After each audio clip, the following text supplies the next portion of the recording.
안녕하십니까 여러분. 아웃사이더들의 눈으로 인사이더들의 삶을 살펴보는 저희는 팟캐스트 아싸라비아입니다. 안녕하세요. 저는 진행을 맡은 MC 대석이고요. 안녕하세요. 장은선입니다. 그리고 지난번에 예고해드린 바와 같이 지금 스랩바짱이 또 수능 직전이라서 굉장히 바쁜데 잠깐 쉬면서 또 작두님이 돌아오셨어요. 두 분이 이제 서로 이렇게 바톤 터치를 하셨죠? 바톤 터치를 하는 셈인데 작두님 안녕하세요. 네, 안녕하십니까. 작두입니다. 오랜만에 오랜만에 이렇게 나왔는데 되게 부담스럽네요. 옆에서 막 소리를 지르셔가지고.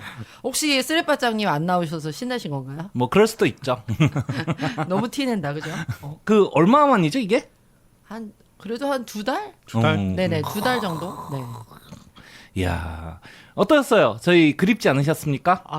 죄송한데 그립진 않았습니다. 그게 편집을 계속 작두님이 하셨어요. 아니, 저는 항상 매주 이제 편집을 하니까 여러분들을 이제 옆에 있는 것처럼 항상 느꼈어요. 그래서 한 번은 이제 길을 가다가 작은 손님을 한번 길에서 마주쳤거든요. 왜냐면 편집을 막 끝내고 이제 지나가던 길이어가지고 너무 반갑더라고요. 근데 이제 작은 손님은 저를 되게 오랜만에 봤다라고 생각하겠지만 저는 이제 방금 들은 목소리, 방금 같이 있었는데 약간 이런 느낌이 있죠. 그래서 항상 편집을 하면은 뭐 영상 편집도 그렇고 거기에 나온 분들이 되게 반갑거든요. 그래서 우리는 막 되게 반갑게 막 인사를 하는데 그분들은 왜 이러지? 라고 하는 그런 경우들이 종종 종종 있습니다. 그런 거 있잖아요. 막 방금 막 이 사람 분량을 이만큼 쳐냈고 왜 이렇게 쓸데없는 소리 많이 해. 막 쳐냈는데 딱 봐가지고 나도 모르게 느껴지는 죄책감 이런 거는 뭐 없고 그런가요? 근데 뭐 실제로 이제 편집본을 이제 들으시고 뭐 그렇게까지 많이 치지는 않지만 가끔씩 이제 칠 때가 있는데 그 이후로 뭐 얘기는 없더라고요. 그래서 별 생각 없이 우리가 뭐라고 하면은 그럼 네가 편집해가 이게 돌아오니까 아마 이제 그런 게 가장 크지 않을까. 아니 저는 뭐가 잘렸는지 네. 기억도 못해요. 마음껏 편집하고 있습니다. 근데 훨씬 깔끔한 것 같아요. 편집 후가 주로 MC 대석 멘트가 많이 나가기 때문에 많이 잘리기 때문에 굉장히 깔끔해진다고 네. 저는 그렇게 믿고 있습니다. 그동안도 그냥 쉬신 건 아니죠. 굉장히 또 바쁘셨었어요. 그렇죠. 네. 바빴죠. 네, 돈도 못 벌면서 바쁘기만 합니다. 어땠어요?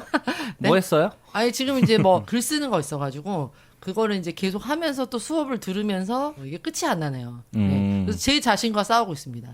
학술적인 그렇죠. 글쓰기. 네. 그래서 이제 글을 쓰고 나서 어느 날 이제 이전에 쓴 거 뭐 예를 들어 이제 막 8월에 열심히 글을 쓰다가 3월 걸 딱 봤는데 지금 거보다 괜찮은 거예요. 이랬을 때 그 느끼는 그 배신감, 나 그동안 뭐 했지 6개월 동안, 5개월 동안 막 이런 이제 이 자신과의 싸움. 아니 베토벤도 그랬대요. 지금 예전에 베토벤 습작 노트 보면은 결국 초기 버전으로 돼가지고 최종적으로 발매된 것들이 많답니다. 결국 막 발매나 했으면 좋겠네요. 그래서 오늘 또 돌아오신 기념으로 미니 코너까지 또 이렇게 손수 준비를 하셨다고. 아니 간단하게 뭐 근황 안 여쭤봐도 돼요? 근황 어때요? 그냥 없어요. 무색하네요. 네. 들어가면 될까요? 아 네. 오랜만이라 되게 떨리네요. 네. 네, 작두의 짜투리 뉴스.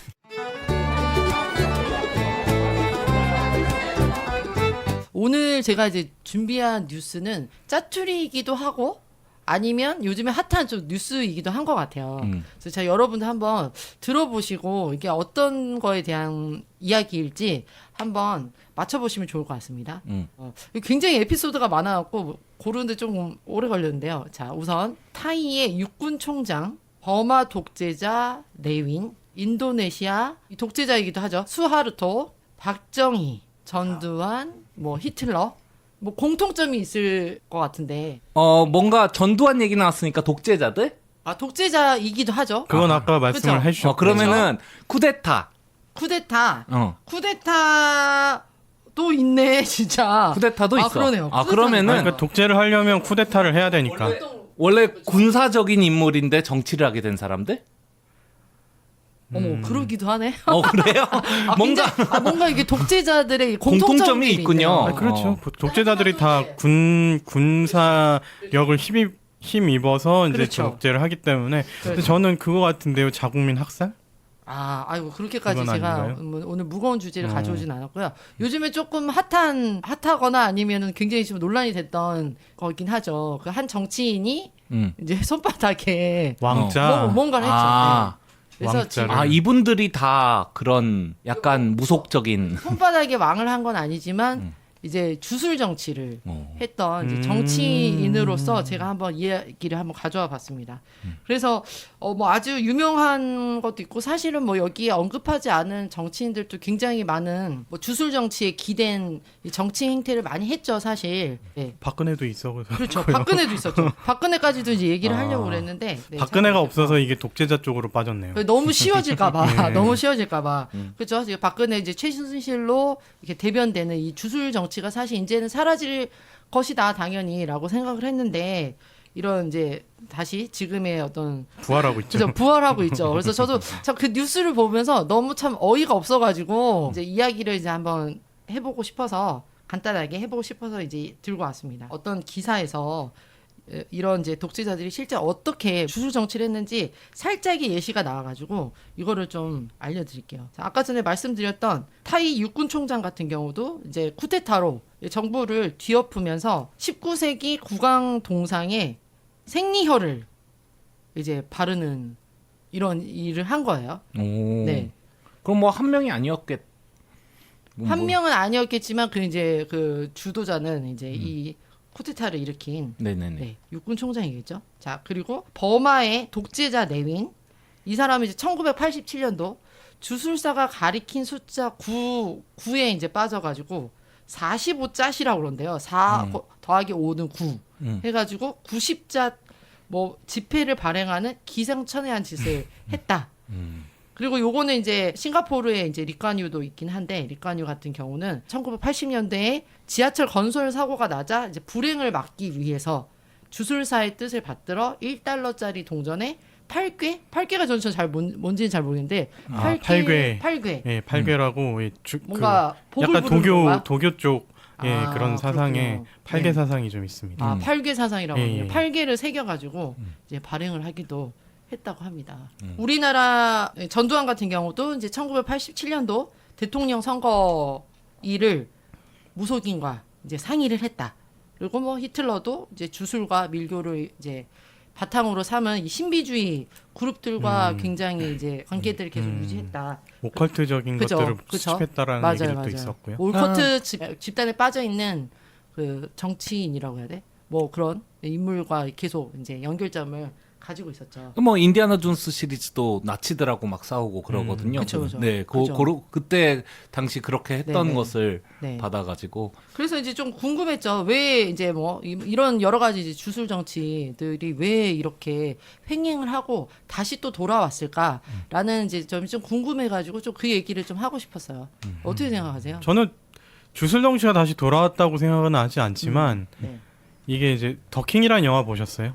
아니요, 안 봤어요. 더킹은 안 보셨어요? 네네. 더킹이라는 영화가 이제 아마 17년 네. 그쯤 나온 영화로 알고 있는데 검찰이 어떻게 이제 정치와 연결이 되고 조작을 해가는지에 대한 영화거든요. 굉장히 많은 검사들이 실제 이제 에피소드를 취재하면서 그런 자기가 이제 수사를 해야 되는지 말아야 되는지 네. 그리고 어느 쪽에 선을 대야 되는지를 뭔가 과학적인 근거나 판단이 아니라 점에 의지해서 용한 점쟁이를 찾아가서 구술하고 판단을 얻거나 점을 쳐달라고 해서 자기가 이번에 밀 정권을 정한다든지 이런 식으로 가는 게 실제로 그런 경우가 많이 있었다고 해요. 어떤 사람이 어떤 당이 정권을 잡을지에 대해서 사실 굉장히 불확실하기 때문에 그렇게 점술가나 뭐 주술가에게 의지를 하게 된 건가요? 그 영화에서도? 그렇죠. 여론조사가 비등비등했을 때 이제 그렇죠, 여기선 그렇죠. 영화에서는 가장 그게 치열했던 접전이 이제 김대중 정권 때였거든요. 김대중 그렇죠. 정권이 바뀔 때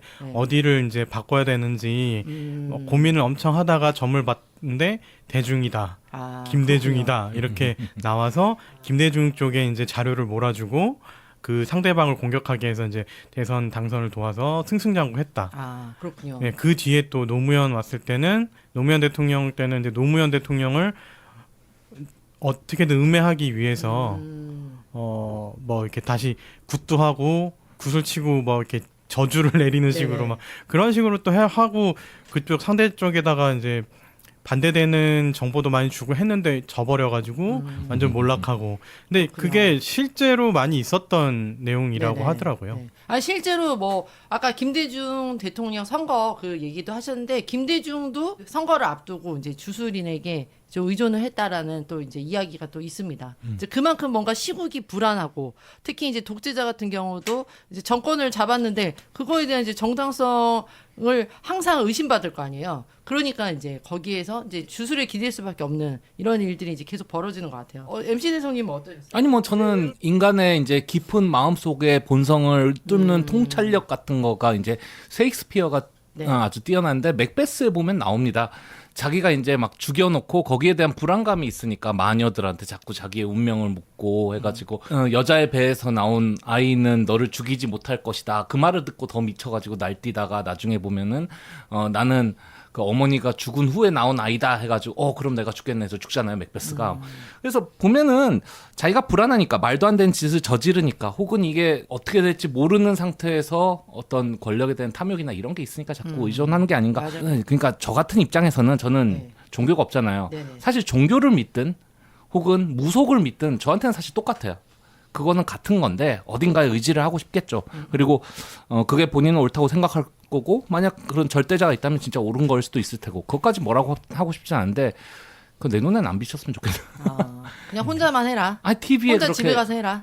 네. TV에 나와가지고 손에 왕자 새낀 거는 이게 뭐 어떻게 보면은 십자가를 들고서 이렇게 막 토론한 거랑 거의 비슷한 입장이어가지고 지난번에 그 정치인의 구림에 대해서 얘기했던 그분이 윤석열 씨거든요. 저희가 또 한 번 그런 그래서 이게 사실 뭐 이걸 가지고 이야기할 거리도 참 수준이 안 되기 때문에 이거를 뭐 본 주제로 얘기할 수는 없었지만 저도 이제 그 이제 토론회에서 왕자 새긴 게 논란이 된 거에 대해서 좀 화가 난 부분도 있었어요. 왜냐하면 저는 이게 막 십자가 이런 것보다 이제 왕이라고 이제 생각하는 그 개념 자체에 되게 화가 난 거죠. 민주주의 사회에 자기가 어떤 뭐 절대 이 제왕으로서의 자리를 노리는 것 같고 누군가에게 막 신탁 받아가지고 너는 왕이 될 사람이야 이렇게 받았다는 것 자체가 굉장히 소위 말하면 국민에 대한 모욕이었다고 저는 되게 생각이 들어요. 그래서 민주주의 위협이다. 그리고 슈퍼히어로를 꿈꾼다. 그죠? 정치인이 이렇게 1인의 어떤 슈퍼히어로의 정치이냐. 이제 이런 부분에 대해서 많은 사람들이 분노를 느끼듯이 저도 참 그런 부분에서 분노를 느꼈기 때문에 주술이라는 어떤 불안감을 해소하기 위해서 주술에 의존하는 건 사람의 본성이긴 하지만 그거를 통해서 누군가를 이제 통치하려고 하려는 이 마음속 깊은 곳에 되게 그 1인 슈퍼히어로의 이런 초인 영웅이 되고 싶어 하는 그 탐욕과 욕망이 있는 것 같아요. 적어도 그렇게 비치는 거는 그래서 사실이죠. 뭐 본인 생각은 어쨌든 간에. 아무튼 지금 우리가 이제 뭐 굉장히 이제 우스꽝스러운 어떤 해프닝으로 넘어가는 수도 있지만 앞으로 어떤 시대가 와도 좀 주술과 정치가 계속 교묘하게 결합되는 시간들이 올 것 같아요. 저는 네. 뭐 슈퍼히어로 되고 싶은 거는 오히려 좋은데 슈퍼히어로는 그래서 선하잖아요. 선하지 않은 사람이 슈퍼히어로 되고 싶을까 싶긴 한데 그리고 그 사람이 자기는 그렇게 믿겠죠.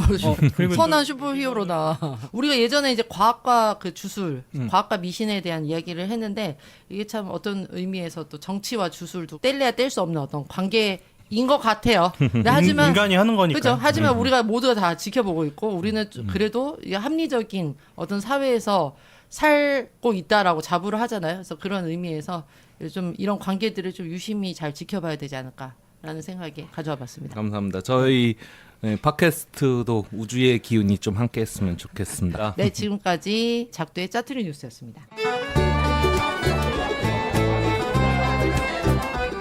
네, 오늘 할 얘기는요. 우리가 알고 있는 친환경이라는 것들이 진짜 친환경인가 요거 보는 건데 스타벅스 다회용 컵 리유저블 컵 데이라는 거에 소동이 좀 있었습니다. 이거 잠깐 좀 소개해 주시겠어요? 네, 그 스타벅스 코리아가 최근에 이제 이벤트들을 많이 하는 편인데요. 그때마다 어떤 굿즈를 팔아서 한정판으로 팔기 때문에 소동이 좀 일어나는 편이죠.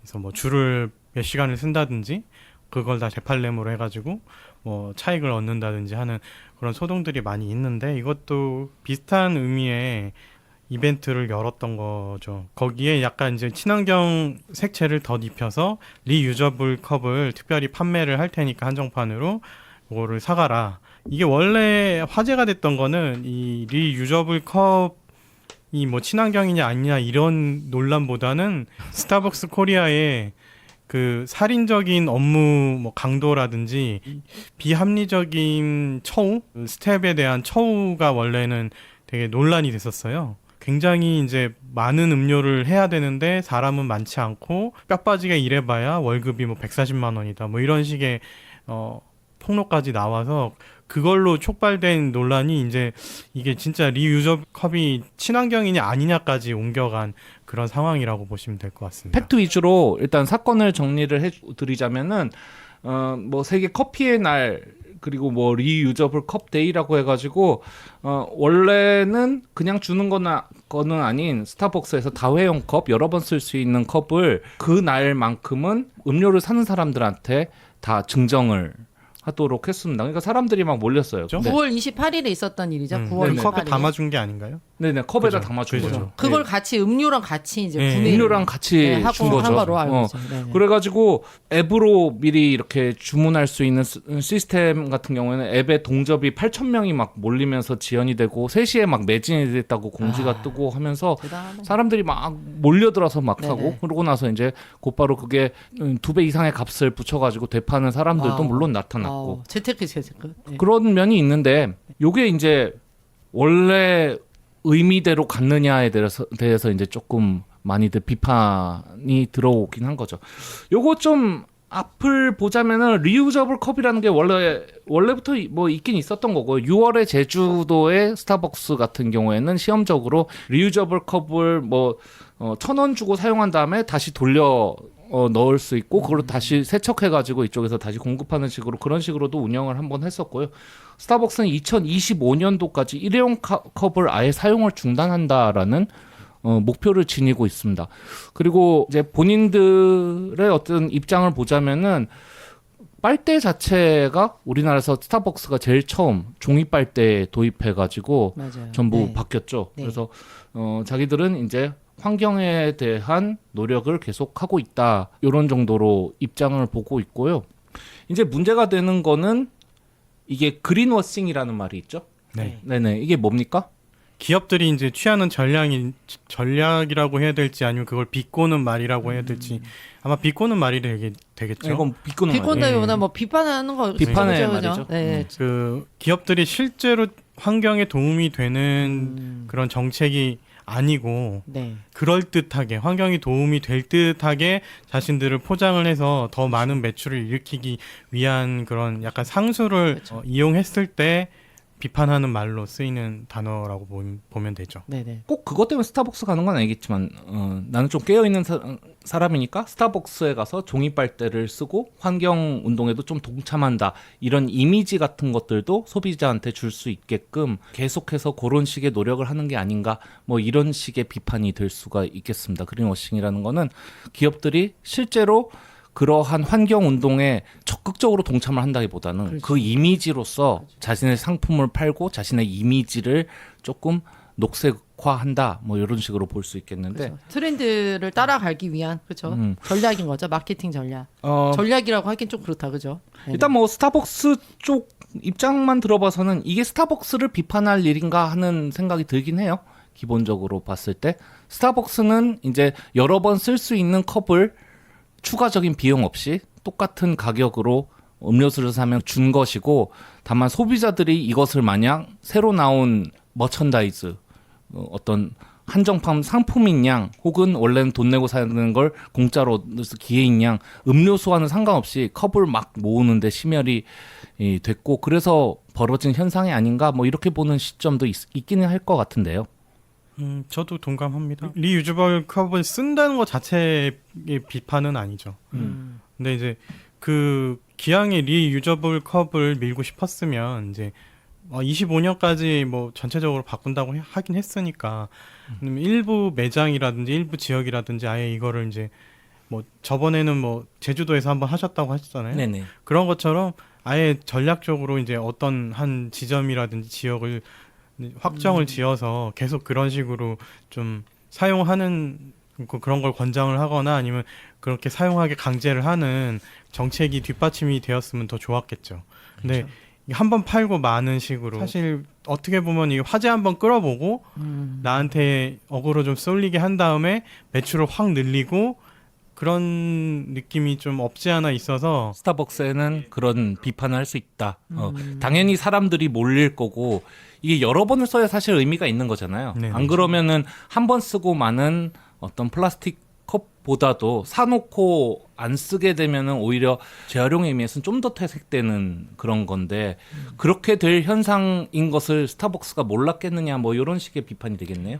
그런 것도 있고 정말로 환경을 진짜 친환경으로 가고 싶었다면 리유저블 컵을 새로 제작하는 게 아니라 다들 집에 있는 텀블러를 갖고 오면은 뭐 어떻게 해준다. 아니 뭐 한정판 스티커를 준다. 네네. 뭐 이런 식의 뭔가 다른 아이디어, 정말로 이제 뭔가를 새로 만들어서 그 더 쓰레기를 늘리는 게 아니라 지금 있는 걸 활용할 수 있는 그런 방법을 썼으면 더 나았지 않았을까? 이런 좀 아쉬운 비판 이런 것들도 있을 수 있을 것 같습니다. 아니 저도 뭐 리유저블 컵을 장려하려고 하는 것 자체는 뭐라고 할 수는 없지만 굉장히 이게 이벤트성이 강하잖아요. 그래서 여기 보니까는 뭐 어떤 뉴스에서 이제 8, 9월 2달 동안 9종의 이벤트들을 한 것 중에 이제 하나긴 하더라고요. 그리고 또 문제가 되는 거는 결국에 이제 이 친환경적인 어떤 이제 전략을 한다는 거 사실 저는 이제 환경을 지키는 것도 있지만 우리가 함께 살아가는 어떤 윤리적인 행동을 하는 거라고 생각하거든요. 결국에는 이 이벤트가 함으로써 스타벅스 노동자들이 실제로 굉장히 열악한 환경에서 이것 때문에 일을 하고 있다라는 게 밝혀졌기 때문에 좀 비난이 이렇게 합쳐진 게 아닌가라는 생각이 들어요. 사실 이번 일로 친환경이라는 말의 허점에 대해서도 많이들 얘기를 하는데요. 이제 나오는 것이 텀블러. 이를테면 텀블러를 사용하면은 이게 친환경적이다. 똑같은 컵을 안 쓰고 계속 하나의 텀블러로 쓰니까. 근데 텀블러 몇 개씩 가지고 계세요? 저는 아예 안 쓰니까 집에 있긴 해요. 몇 개 있어요? 저희가 팔다 남은 게 있어서 한 두 개인가 있을 거예요. 여기는 또 파시니까 또 저 같은 경우는 저는 주로 쓰는 건 하나인데 자꾸 어디서 선물이 들어요. 그렇죠. 선물 들어오죠. 기념품으로 들어오고 그래서 사실 쓰고 있는 거는 단 하나인데 그러면서 이제 저도 그런 생각이 많이 들죠. 이게 사실 환경을 아끼려고 텀블러를 제작을 하는 건데 이 수많은 이 무료 기념품들 같이 아끼자는 이게 환경을 살리자라는 문구와 함께 오는 수많은 이 텀블러들을 난 어떻게 감당해야 되는가? 그러니까 이게 에코백 텀블러 이런 거는 우리의 죄책감을 완화시키기 굉장히 좋은 선물 아닙니까? 환경을 위하고 상대한테 이렇게 쓰는 건데 실제로 그걸 우리가 다 쓰지 않으면은 그거 자체가 이제 텀블러 같은 경우에 온실가스 배출량 하나에 300ml짜리 텀블러가 있다고 할 때 이거 온실가스 배출량은 종이컵의 24배 그리고 플라스틱 컵의 13배라고 합니다. 그러니까 요 조그만한 텀블러 하나가 만약 있다면은 적어도 13번을 이제 이거를 받아 마셔야 커피숍에 가가지고 받아 마셔야 내가 아꼈다라고 할 수 있는 거고. 근데 그 말씀은 사실 이제 온실가스 배출량이지만 이게 이제 쓰레기를 안 썩잖아요.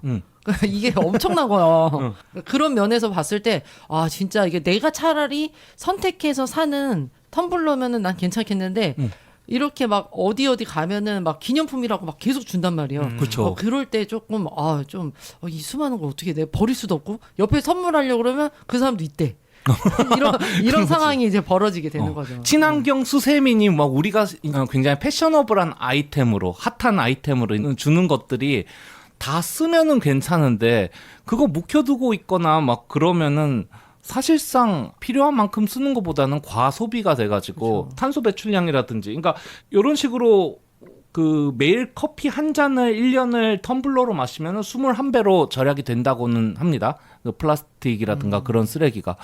그래서 365일을 하게 되면은 아까 13배라고 했으니까 대충 계산해 보면 21배 그렇게 나오게 되겠죠. 근데 이제 텀블러도 모집해서 수집해서 놔두는 사람들도 있고 이런 식으로 그렇군요. 막 텀블러 받게 되고 뭐 그러면 우리가 1년에 먹어야 되는 커피는 몇 잔이 돼야 우리의 죄가 다 사해지는 것인지. 아니 그 커피를 아무리 마셔도 그거 이제 쓰레기 폐기가 돼서 안 썩는 데니까요. 차라리 에코백은 썩기라도 하지. 약간 그렇긴 그런 하죠. 좀 생각이 들긴 해요. 아 여기서 하나 네. 저기 짚고 가야 될 거는 그 네. 온실가스 배출량 기준이 뭔가라는 걸 한번 말씀을 드리긴 해야 돼요. 네네. 그러니까 도대체 이 컵에서 무슨 COT가 나오는 거야 이렇게 생각하실 네. 수도 있으니까 네. 요거는 이제 제조 전 단계 제조를 하면서 생기는 그 CO2 양과 네. 그다음에 폐기하면서 또 필요한 발생하는 CO2 양을 합친 게 그 CO2 온실가스 배출 양이라고 보시면 될 것 같아요. 그래서 뭐 탄소 발자국이라는 말로도 쓰고요. 그러니까 이게 좀 헷갈릴 수 있어요. 이거 왜 이거를 들고 있는데 온실가스 배출이 되지? 이렇게 생각하실 수도 있으니까 요거는 한번 말씀드리고 가고 싶었어요. 그 실제로 이 배출 탄소가 국민 1인당 1년에 배출하는 탄소가 14.1톤 정도가 되고요.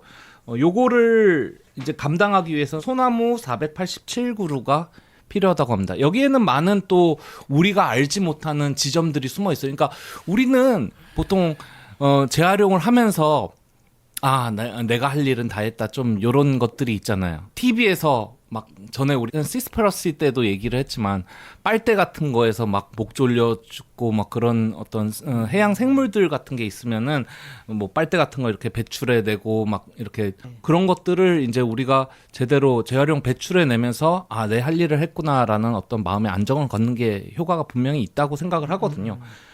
근데 또 보면은 소고기 1kg을 우리가 먹는 데는 59.6kg의 탄소가 또 배출이 됩니다. 그러니까 이게 꼭 어떤 쓰레기 하나 어떻게 버리고 재활용 어떻게 하고 이런 거보다도 훨씬 더 우리 삶에 굉장히 밀접한 문제로 또 걸려 있는 것들이 이 탄소 배출량이라든가 뭐 그런 친환경의 문제가 아닐까 좀 그런 생각이 드네요.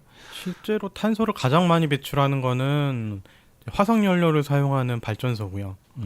그리고 약 한 20% 정도 제가 책을 봤을 때 깜짝 놀랐던 게 한 20% 정도가 소를 키우면서 나오는 메탄가스로 인한 그 온실가스 배출량이 그 정도 된다고 하네요. 그래서 네네. 그러니까 아까 소고기 말씀하신, 1kg 60kg.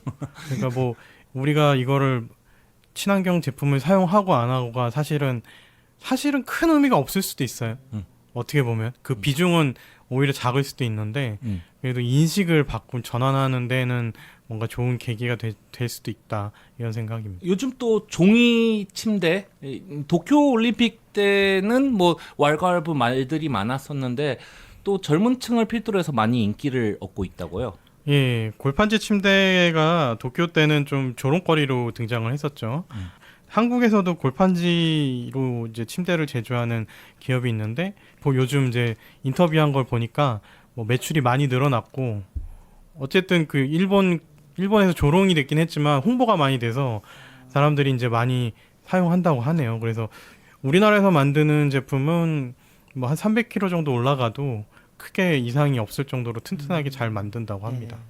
그런데 이거를 보면서 저는 한 가지 또 의문이 들었어요.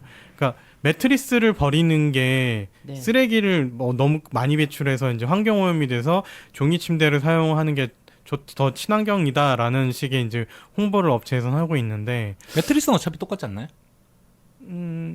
그런가요? 네, 매트리스가 그렇겠네. 종이로 틀을 만들고 틀을 만드는 위에다 거죠. 매트리스를 올리는 거죠. 매트리스가 아니라 네네. 그러면은 뭐 그 나무 그쵸. 네네. 나무 원래 틀 같은 거겠네. 나무나 철제로 만드는 그 틀 프레임을 얘기하는 거고요. 그러네요. 그 프레임은 버릴 때 완전 철제나 그런 게 아니면은 그 대형 쓰레기 폐기물 스티커 붙여서 버리는 거 아시죠? 보통 네네네. 그렇게 버리게 돼 있거든요. 나무니까. 그거를 이제 종이로 재활용 쓰레기로서 버릴 수도 있고 뭐 그런 쪽으로 의미를 좀 두고 있는 것 같습니다. 잠깐 착각했네요. 맞습니다. 뭐 어쨌든 그래서 그거를 봤을 때 그렇게 버려서 쓰레기가 되는 것이 더 환경에 안 좋은 것인가?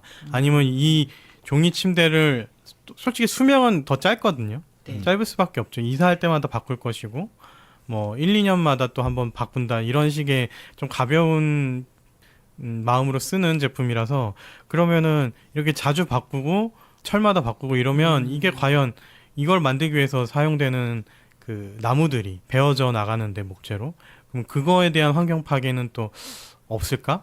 이게 과연 정말 친환경이 맞을까 이런 생각이 생각을 좀 하게 됐습니다. 종이 침대가 싸요? 가격이? 뭐 알아볼까요? 궁금하네요. 아니 보통 이제 가구는 이제 등치도 크고 가격도 비싸고 하니까 한 번 사서 또 안 바꾸고 이러는데 만약에 진짜 종이 침대가 자주 구입 가능할 정도로 가격이 저렴하다면 진짜 계속 사겠다 하는 생각도 들고 결국에는 이 미니멀리즘밖에 없네라는 생각도 드네요. 제로 웨이스트를 실천하기 위해 덜 구매하고 이거밖에 없겠네. 지금 종이 침대 프레임 네. 가격이요. 네.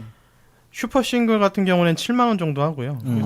거의 7, 8만 원 사이인 것 같습니다. 큰 것도. 괜찮네요.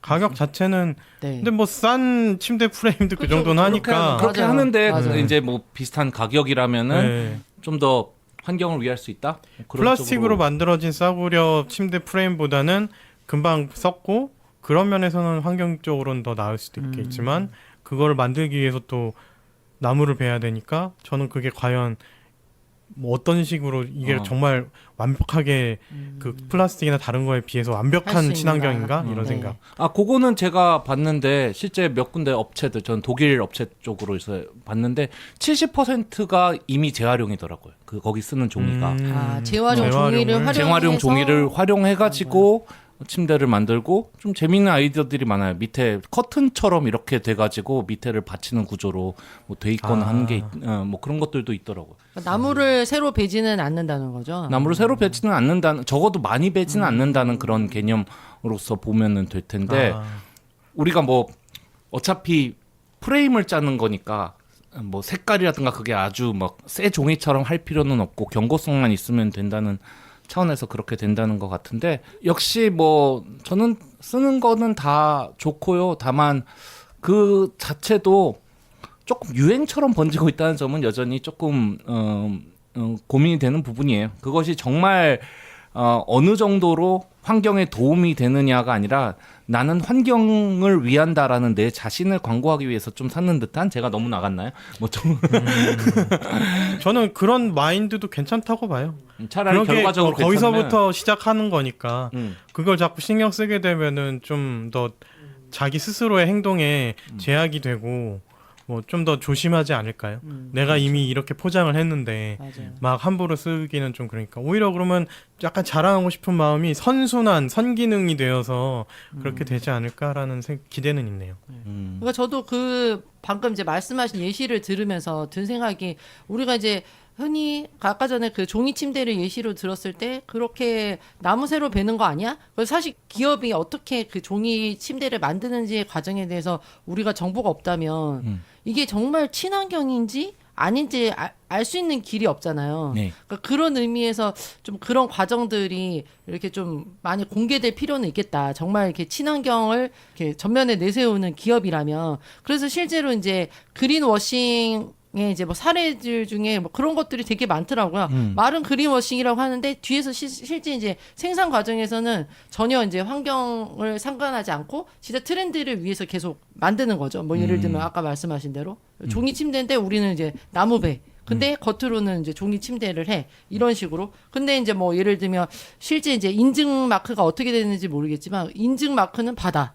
그러면은 이제 친환경이 되는 거죠. 그리고 또 뭐 그런 사례도 있다고 하더라고요. 또 유리 제품 같은 경우에 전자레인지에 넣었을 때 실제 이게 어떤 그 환경 호르몬을 하지 않는 이유는 이게 유리이기 때문인데 이게 또 이제 환경 그 마크를 붙임으로써 또 이게 환경 제품으로 또 탄생하고 이제 뭐 이런 것들이 또 많이 있더라고요. 원래 환경 호르몬은 당연히 안 나오는데 스티커를 붙여서 그게 근데 뭐 강조된다는 얘기. 그런 식의 이제 어떤 부분을 굉장히 이제 과장해서 관심을 끄는 방식으로 친환경 제품들의 이 마크나 이런 것들이 사용되기도 한다고 하더라고요. 캐나다 친환경 컨설팅 기업인 테라초이스에서 그린워싱 유형을 7가지로 구분을 했다고 해요.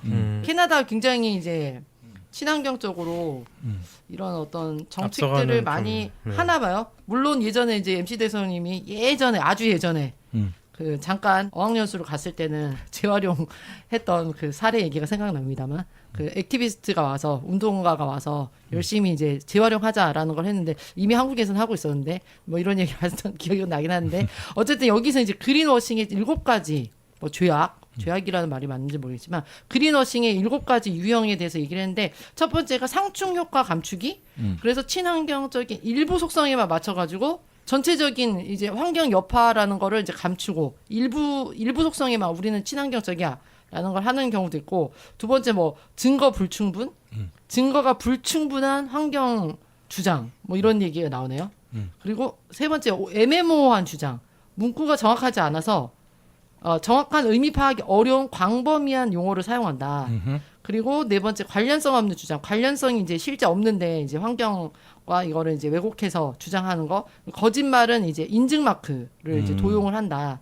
그 다음에 뭐 여섯 번째 유해 상품 정당화. 그래서 친환경적 요소는 맞지만 환경에 해로운 상품에 적용해서 본질을 속인대요. 이게요. 자, 일곱 번째는 부적절한 인증 라벨. 그래서 유사 이미지를 부착해서 공인 마크로 위장한다. 이런 얘기가 있네요. 그래서 제가 그 6번에 유해 상품을 정당화하는 거 이거는 좀 잘 몰라가지고 혹시 아시면은 네, 그런 예로 네. 대표적인 거는 빨대를 들 수 있는데요. 네.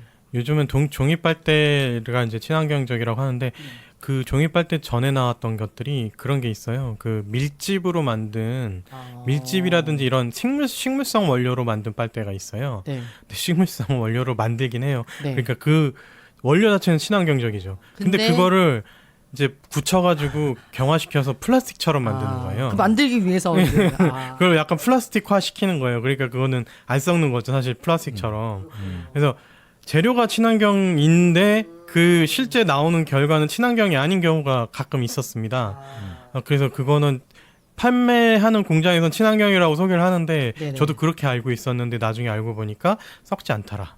예, 이런 경우들이 아마 해당되는 것 같습니다. 아마 지금 이제 그린워싱 7가지 유형에 굉장히 그런 부분들이 많이 포함되는 것 같아요. 실제로는 어떤 부분에서 굉장히 유해한데 아까 말씀하신 것처럼 일부 부분에 내가 이제 친환경적인 요소를 썼어. 그렇기 때문에 이거는 친환경이야. 아마 이제 지금의 이제 트렌드나 아니면 지금 사람들이 관심 있는 부분이기 때문에 인증 마크 같은 거에 대한 이제 좀 확실한 검증이 없지 않을까라는 생각이 들면서 그 시스파라시 때 그런 얘기 했었잖아요. 돌핀 프리 스티커. 그래서 실제로 이제 돌고래를 보호하는 참치 산업을 우리 한다. 그래서 참치에 이제 외국 같은 경우에 돌핀 프리 스티커를 붙이더라고요. 근데 그게 이제 실제로 돌고래를 보호하느냐 안 하느냐 이거는 이제 그 수산업자에게 맡긴다. 그러니까 이게 사실은 이렇게 완전 보증이 안 되는 건데 약간 이런 경우랑도 약간 좀 연관이 된다라는 생각이 그러니까 일종의 들었어요. 무작위로 그 배에 탑승을 할 수 있는데 탑승이 안 된 배들도 뭐 얼마든지 있을 수 있는 거니까 그 조사관이 원래 탑승을 무작위로 할 수 있게 돼 있는데 조사관이 안 탄 배에서는 어떤 식으로든 그런 식으로 영업을 할 수가 있으니까 사실 눈 가리고 아웅이 된다 뭐 이런 쪽의 얘기였죠. 그렇죠. 그러니까 뭐 환경 친환경 기업도 결국엔 마찬가지가 아닌가 싶긴 하네요. 뭐 정부나 이런 뭐 유엔에서의 강력한 어떤 규제가 없으면은 사실 많은 부분을 기업에게 맡길 텐데 말씀하신 뭐 종이 침대 사례나 이 빨대 같은 사례들이 굉장히 사실 많지 않을까라는 생각이 들기는 하네요. 그렇죠? 사실 이제 저도 계속해서 환경을 위하는 게 멋있어 보이고 당연히 해야 되는 거고 그럼 우리가 할 수 있는 건 재활용이고 뭐 그런 거니까 사람들이 참여를 한다 이런 좀 시큰둥하게 얘기를 하긴 했지만 사실은 또 뭐 그렇잖아요. 환경 문제란 게 워낙 또 엄청난 거고 또 지구 반대편에서 뭐 거대한 규모로 일어나고 하니까 사실상 우리가 참여할 수 있는 것들이 그렇게 많지는 않거든요. 할 수 있는 것이. 그래서 사실 재활용을 들여다보게 되는데 그래서 재활용 쪽은 제가 예전부터 좀 쭉 한번 봤는데 의외로 그렇게 재활용이 쉽게 되는 게 아니더라고요. 그래서 그런 것들도 알아두시면 좋을 것 같아요. 그러니까 이를테면은 빨대가 이제 종이 빨대로 바뀌었을 때 많은 분들이 좀 궁금해 했을 것 같아요. 플라스틱 어차피 재활용 되는데 왜 굳이 종이 빨대로 바꾸느냐. 종이 빨대도 안에 뭐 붙이면 오히려 종이랑 이거 섞여가지고 재활용 안 되는 거 아니냐 했는데 빨대가 재활용이 안 되더라고요. 안 됩니다. 네. 그렇죠. 재활용 같은 경우에 컨베이어 벨트에 이렇게 해가지고 사람이 손으로 골라내는데 작은 것들은 골라낼 수가 없어서 일일이 그래서 어차피 얘네들은 묻히게 되는 거니까 그렇다면은 플라스틱보다는 종이 빨대가 훨씬 더 분해가 빠르게 되는 거고 스타벅스 같은 거 앞서 말한 경우는 그래서 콩기름 같은 거를 뭐 사용해가지고 물이 좀 안 새게 하는 구조로 만든다거나 뭐 그런 식으로 하고 있더라고요. 그래서 보니까 책을 살까 했는데 환경부 쪽 미국에서 만든 걸로 보이는 앱도 있어요. 분리수거라는 앱을 장려를 하던데 어떤 제품은 재활용이 되고 뭐 안 되고 또 이런 거는 음식물 쓰레기로 분류가 되고 안 되고 그런 것들을 다 막 써놨습니다. 몇 가지 한번 테스트 한번 해볼까요? 여러분들 얼마나 잘 아는지. CD CD는 재활용 안 됩니다. 저도 안 되는 거로 알고 있어요. 플라스틱으로 재활용 아, 되는 그래요? 걸로 되어 있습니다. 네. 근데 왜 분쇄기에 CD 분쇄기가 있어서 저는 당연히 이거 CD 분쇄해서 분쇄기 버려야 되는구나. 그러니까 사무실에서 CD를 분쇄한다는 건 안에 데이터를 파기한다는 의미가 아마 있을 그렇군요. 거예요. 아, 예, CD는 플라스틱으로 그렇군요. 된다고 합니다. 근데 요즘 CD를 아무도 안 쓰기 때문에 그렇죠. 그렇죠. 의미는 없네요. 의미 없는 예시. 도대체 언제적 CD 그러니까요. 얘기인지. 소주병은 되죠. 당연히 되죠. 자, 뚜껑을 닫아서 배출해야 될까요? 아니면은 열어서. 열어서? 상관없지 않나요? 닫아서 배출하는 것을 권하고 있습니다. 왜냐하면은 진짜요? 몰랐어요. 아까와 마찬가지인데 따로 분리하면은 분리하는 순간 얘는 소주병 하나하나 집지를 못해요. 근데 닫아서 하면은 어차피 분쇄를 하면서 그게 골라진다고 합니다. 뭐 물에 넣던지 어떻게 하든지 그게 분리가 떠오르든지. 가능한가 봐요. 그래서 소주병은 뚜껑을 닫아서 배출을 해라. 몰랐네요. 이렇게 돼 있습니다. 네. 욕실화. 욕실화? 욕실화도 재질이 될 여러 것 가지인데 같은데? 네. PB? PVC? PVC? 아니 PVC는 아닌데 모르겠다. 네. 제가 팔고 있는 건데도 재질을 까먹었네요. 어쨌든 그거는 EVA는 저는 그 재활용 안 된다고 알고 있어요. 저도 저는 된다라고 할게요. 우선. 일반 쓰레기로 버리라고 하네요. 예. 지금 말씀하신 것처럼 네. 물품마다 재질이 좀 다를 수 있는데 이 사람들이 일일이 그걸 집어들고 이게 무슨 재질인지 판단해가지고 분리가 안 되는 거니까 딱 보고 스티로폼 박스네 이거는 뭐 재활용 이런 거 개념이 아니기 때문에 맞아요. 안 된다고 플라스틱은 하네요. 워낙 네. 다양해서 근데 요즘에는 뭐 그 재활용 마크가 있기 때문에 그거 보고서는 다 분류하지 않나요? 네, 뭐 그렇기는 하죠. 티백. 티백은 안 될 것 같아요. 티백은 안 될 걸 같은데요. 내용물이 있잖아요. 내용물은 그러니까 젖은 것도 있고 그래서 그쵸. 그건 안 그냥 될 것 일반 같은데? 쓰레기. 네. 티백 껍데기는 당연히 일반 쓰레기고요. 안에 내용물은 음식물 쓰레기? 그것도 일반 쓰레기. 그것도 일반 일반 쓰레기. 쓰레기. 예, 그것도 네. 일반 쓰레기. 차 찌꺼기기 때문에 다 일반 쓰레기인 거죠? 네. 아. 코르크막이에요. 그것도 그냥 일반. 일반 쓰레기. 일반 쓰레기고요. 커피 원두. 원두도 일반 쓰레기. 예, 이것도 원두도 일반 쓰레기라고 합니다. 저 이거 몰라가지고 이제까지 보리차니 커피니 다 뜯어가지고 일일이 막 음식물 쓰레기에 버리고 그랬었어요. 그냥 모르고 테러를 저질렀군요. 그런 셈이죠. 근데 저뿐이 아닐 것 같아요. 고무장갑이요? 고무장갑도 재활용이 재활용? 안 될걸요? 재활용. 이것도 일반 쓰레기. 고무장갑도 여러 가지가 섞여 있는 물품이어가지고 탄성을 주는 물품 뭐 그런 것들이 섞여 있어가지고 또 그 기준에 따라 딱 정해진 것도 아니어가지고 안 된다고 하네요. 우유팩은 당연히 재활용이 되죠. 재활용이 되는데요. 일반 종이랑 달리 팩 길이만 내놔야 됩니다. 멸균팩은 재활용이 안 되는 걸로 또 돼 있고요. 근데 우리나라 사람들 재활용 잘하는 것 같아요. 전 세계에서 가장 잘하는 편이죠. 그죠? 참 잘하는데 이게 진짜 이렇게 재활용을 하면서도 궁금한 게 이게 진짜로 이렇게 재활용이 되는가? 그게 되게 궁금한데 지난번에 어떤 뉴스를 보니까 상당수 많은 부분이 일반 쓰레기로 다시 배출된다라는 얘기를 하더라고요. 네네네. 이게 뭐 깨끗이 닦고 해야 되는데 뭐 곰팡이가 피거나 아니면 뭔가 이게 좀 으스러지거나 막 이러면은 사실 재활용이 불가능하기 때문에 그런 부분들이 있다라는 거를 하고 이게 참 어쨌든 이게 개인의 노력으로 개인이 열심히 이제 뭐 재활용을 뭐 분리를 하고 뭐 이런 거를 통해서 뭐 친환경적인 노력을 할 수 있지만 우선 기본적으로 굉장히 많은 상품들이 과대 포장되어서 나오는 부분들도 있기 때문에 참 개인의 노력만으로 이 친환경적인 노력을 하는 게 얼만큼의 의미가 있나라는 좀 생각도 들긴 해요. 하지만 그럼에도 불구하고 되게 굉장히 많은 사람들이 어쨌든 상품 구매를 할 때도 있어서도 가격이 더 비싸더라도 나는 친환경 상품을 사겠다라는 사람들이 실제 되게 많다라는 또 뭐 설문조사가 있었다고 하네요. 네. 그렇죠. 요즘 네. 또 코로나를 빼놓을 수가 없죠. 엄청나게들 시켜 먹고 막 배달하고 원래는 실내에서는 일회용 컵으로 못 마시는데 그것도 은근슬쩍 사라지고 하면서 뭐 이번에 그 쓰레기가 뭐 늘었으면 늘었지 절대 우리 지구가 한 발짝 더 친환경 쪽으로 나갔다고는 하지 못할 수밖에 없잖아요 지금은. 그래서 어떤 또 뭐 거대한 지구의 위기라든가 뭐 그런 것들 자체는 우리한테 느낌이 잘 안 와요.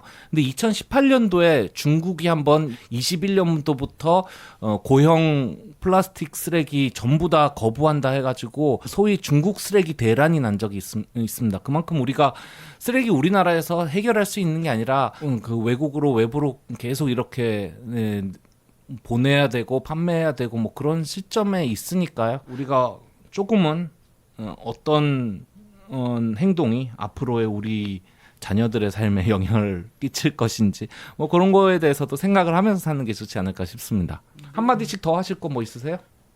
그리고 한 가지 저기 플라스틱 중에 이제 그 제일 많이 쓰는 게 일회용 그 음료 컵이잖아요.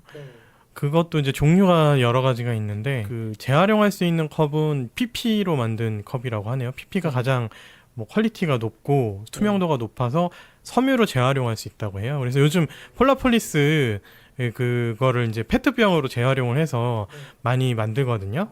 그래서 지금 저희가 마시고 있는 이 페트병 음료들이 다 투명하고 이런 것 때문에 그걸로 이제 재활용을 많이 한다고 하더라고요. 근데 약간 좀 더 급이 떨어지는 그 일회용 컵들은 그건 또 걔네들은 또 재활용이 안 된대요. 모양은 비슷한데 그거를 소비자와 구분할 수는 없으니까 판매자들이라도 이런 방송을 들으시는 판매자분들이 계신다면 기왕이면 가격이 좀 차이가 있긴 한데 뭐 엄청 차이가 나는 건 아니니까 조금 더 동참하는 의미에서 그래도 재활용이 될 수 있는 정도의 그레이드 그 일회용 컵을 쓰는 게 피치 못하게 써야 된다면 그렇게 쓰시는 게 어떨까 그런 생각을 해봅니다. 아니 그러니까요. 기껏 일회용 컵을 집에까지 들고 와서 나중에 재활용에 배출을 해봤자 재활용이 안 돼요.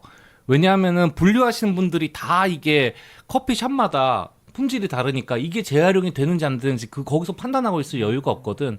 그럼 다 그냥 실제 상품화 되어 나온 이런 PT병이 아닌 이상은 다 그냥 어차피 무덤으로 매립지로 가게 되는 거니까. 그리고 옛날에는 페트병이 색이 많았거든요. 네네. 다양한 색깔이 맞아요. 있었는데 지금은 거의 다 투명 페트병으로 바뀌고 있습니다. 왜냐하면 색이 들어가는 순간 재활용이 안 된다고 하네요. 재활용이 돼도 급이 굉장히 낮은 네. 쪽으로 된다고 해서 그래서 요즘은 아예 투명으로 하고 거기에 그냥 비닐을 그렇죠. 붙이는 식으로. 라벨도 없이 이제 나오는 경우도 있어요. 비닐은 떼고 이제 분리수거해라 뭐 요런 또 그쵸. 얘기가 있네요. 네. 어쨌든 좀 어떤 말씀 들으니까 또 좀 기술이 발전해가지고 분해하고 이런 좀 기술들이 발전해서 개인이 노력하는 건 또 노력하는 건데 그렇죠. 그런 부분이 좀 발전해서 같이 가야 되겠다는 생각이 많이 들기는 하네요. 네. 뭐 플라스틱을 분해하는 박테리아도 그러니까요. 그죠? 지금 뭐 연구 중이라고 하니까요. 나오면 뭐 큰 도움이 되겠죠. 네. 스타벅스의 리유저블 컵 데이 뭐 어떻게 보면은 이런저런 많은 생각을 또 하게 됐으니까 그 자체가 꼭 나쁜 영향이 될지 뭐 어떻게 될지는 좀 더 두고 봐야 알겠는데요. 우리 앞에 있는 친환경이라는 거 그 안에 있는 함정들 뭐 여러 가지 우리가 아직 살펴봐야 될 지점들이 많은 것 같습니다. 저희는 아싸라비아였고요. 오늘은 스타벅스의 리유저블 데이로 인해서 비롯된 이 친환경 논란에 대해서 얘기 나눠봤습니다. 다음 주에 뵙겠습니다. 감사합니다. 감사합니다.